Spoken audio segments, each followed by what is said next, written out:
Hello, welcome. Chris here with the trades. Gonna go over 9 trades I'm looking at for the week ahead. These are 9 stocks that look good for long-term holds, but of course I'm looking for short-term gains to take profits. Starting here looking at SPY, the market. It's hit all-time highs again, a pullback at the end of the week on Friday. We've got some resistance up top. Yesterday, Friday's close here at 66.30, 643.46.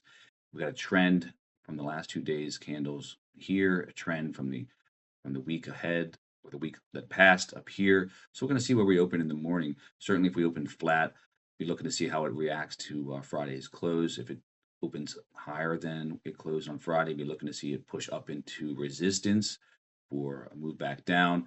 If it opens mid range and comes down into Friday's close, looking to see it pop it from there and bounce up.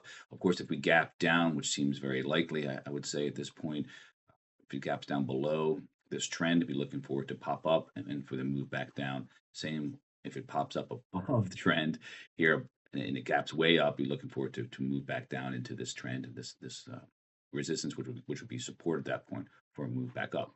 So looking at the tickers I'm looking at, the first one we're looking at here is HNRG. HNRG. HNRG is the first one on the list. This is sold off big, coming down into this natural level of support. The stochastic is way down here. The fast line is touching just about at zero, at the zero line. So not a lot of risk here. This is a nice trade. Obviously, we see what happens in the morning.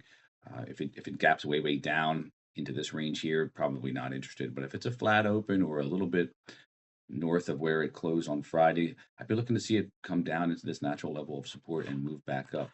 I mean, the risk is super tight. I mean, I'd be probably taking it down to about here, which is of course 8%, but that's just the way this chart is deceiving.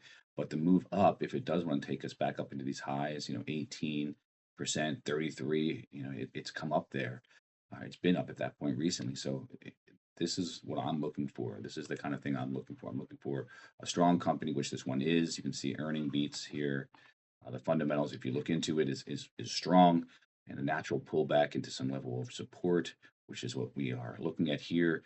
These lines, these trend lines are still above. What I like to look at on the daily is this gray line of moving above the dark gray line. That generally indicates an upward trend, as you can see, as it breaks above the black line.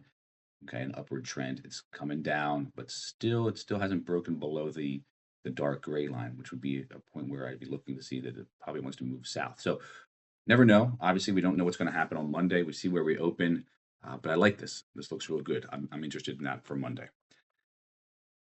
And the next one, YALA, YALA, same sort of situation. It's come back down into this natural level of support. Resistance is pretty tight down into about this level here, 2 or 3%. The upside move is good, real good, 10, 18%. If it wants to break up into highs, I'd be looking to take profits up into this area here where we hit some highs in the past. Of course, there's a gap fill that was filled on the way down. That would be the next target on the way up. It's looking real strong. This is what I'm looking for YALA. See where we open on Monday. Again, if it gaps down way below this level here, probably not interested in that. But as it stands right now, this meets my criteria for a long. Next on the list, PPC, Pilgrim's Pride Corporation. I like this one a lot. It just broke trend. It had been trending down, starting to move up, changing directions here on this indicator. Looks like it wants to pop up. It's got a little room to run down still. I would be interested down into about this level here, this 4.5% on risk, down to about here. I'd give it a little room, of course, to about here, 5.3%.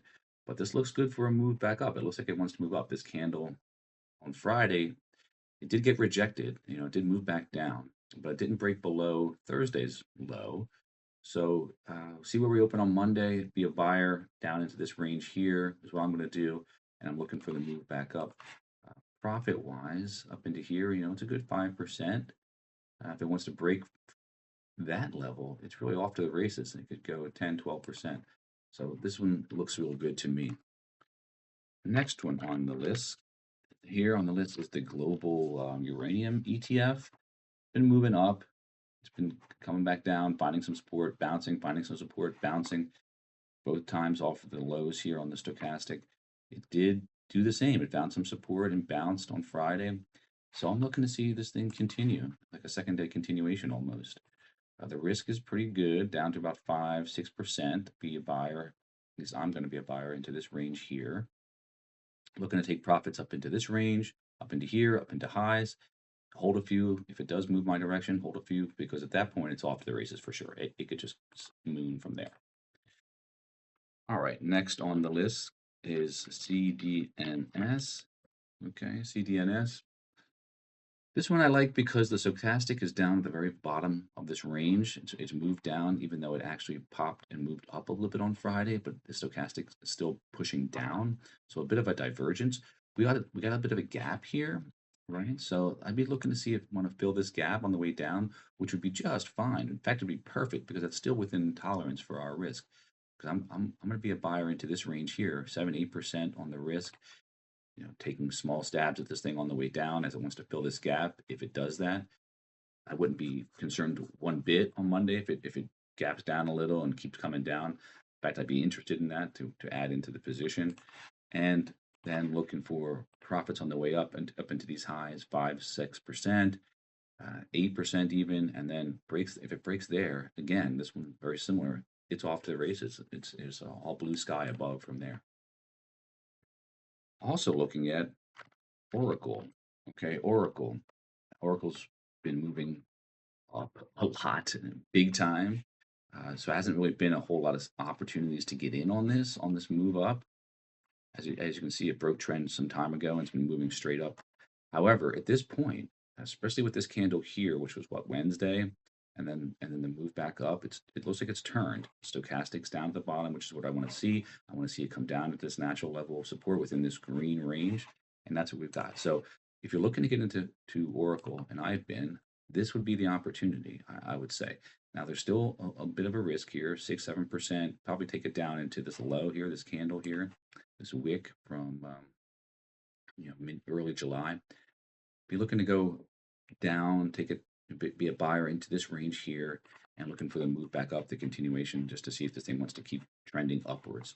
So I like this one. It's got a little bit of a risk here. It could definitely come down some more, but as far as getting in, looking for an entry point into Oracle, this one looks to me like a good spot to do so. Also looking at EME, MCore. Again, it's been moving, trending up, same sort of deal. Looking like it's finally got a point where we could get in on this. I like that the stochastic is down at the very bottom here. This broke trend a while ago. Market structure, that is, it broke market structure a while ago. Didn't really have any great points to enter.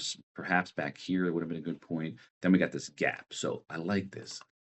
I'd like to see it fill this gap, start adding into my position down to about this range here.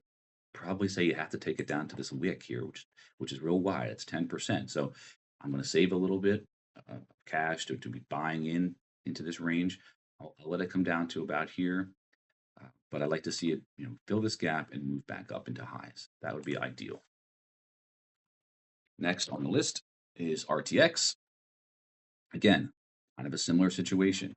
These stocks all act the same sometimes. It's quite hilarious, actually. So you can see break of market structure, looking for a point to buy in. This was about it. This was here, right at earnings.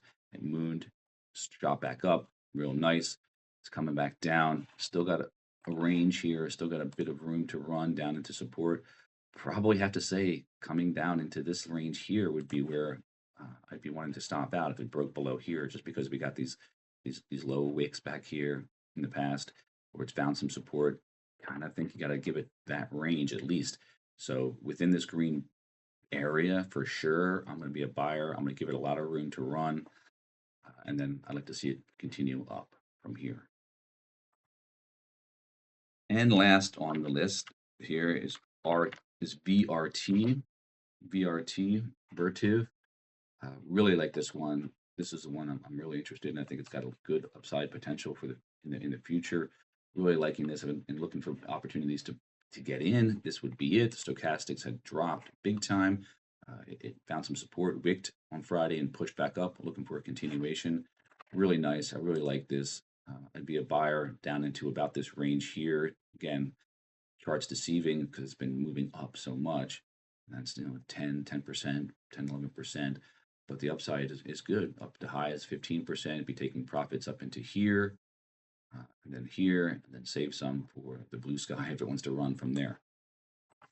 So that's what I'm looking at. Truth is, I've got a lot of stocks that actually meet my criteria, which is strong fundamentals, and then stocks that have pulled back to a natural level of support. That's my game. That's my strategy. That's what I'm looking for. Strong stocks with fundamentals. That's the first test. And of that list, which ones are pulling back? Certainly not going to go chasing after high flyers and breakouts. I'm looking for a strong stock that is relaxing into some level of support, where I can find a reasonable point to get in and slowly scale into those positions with the idea that the stock is then going to turn, move back up, or I'll be taking profits. And of course, like all trades, if it fails, and any one of these could fail, they could just drop right out. Then I'm not interested. Then I'm going to get out, keep my money, get in on the next one. So that's what I'm looking at for the week ahead. Happy trading.